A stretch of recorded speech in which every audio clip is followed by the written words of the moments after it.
स्थानिक उमरेड स्केटिंग अकॅडमीची प्रतिभावान स्केटर कृतिका हर्षल चाचरकर हिची रोलर ॲथलेटिक्स राष्ट्रीय स्केटिंग स्पर्धेसाठी महाराष्ट्र संघात निवड झाली आहे।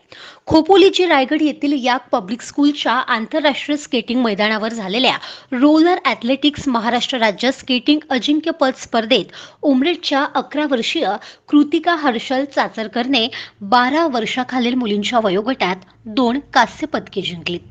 या राज्यस्तरीय स्पर्धेत महाराष्ट्रातील 22 जिल्ह्यातील 1360 स्केटर्सनी सहभाग घेतला होता।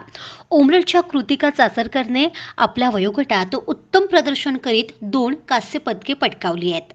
400 मीटर आणि 200 मीटर अंतराच्या दोनही स्केटिंग स्पर्धांमध्ये उमरेडच्या कृतिकाने ही 2 कांस्य पदके जिंकून राष्ट्रीय स्केटिंग स्पर्धेसाठी निवड झालेल्या महाराष्ट्र संघात आपले स्थान निश्चित केले आहे। 10 आणि 11 फेब्रुवारी 2024ला कर्नाटक राज्यात होणाऱ्या राष्ट्रीय रोलर ॲथलेटिक्स स्केटिंग स्पर्धेत कृतिका चाचरकर सहभागी होणार आहेत। कृतिका हर्षल चाचरकर ही उमरेड स्केटिंग अकॅडमीची नियमित स्केटर आहे। आंतरराष्ट्रीय स्केटर आणि राष्ट्रीय स्केटिंग कोच रवींद्र मिसाळ यांच्या मार्गदर्शनात कृतिका नियमित स्केटिंग प्रशिक्षण घेत आहे।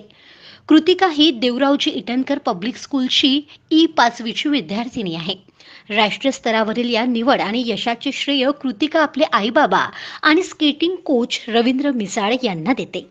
देवरावजी इटनकर पब्लिक स्कूलचे संचालक श्री सूरज इटनकर, सौ योगिता इटनकर, शाळेचे मुख्याध्यापक, सर्व शिक्षक, उमरेड स्केटिंग अकॅडमीचे सर्व पालक आणि उमरेड नगर वासियांतर्फे कृतिकाचे अभिनंदन आणि कौतुक करण्यात येत आहे।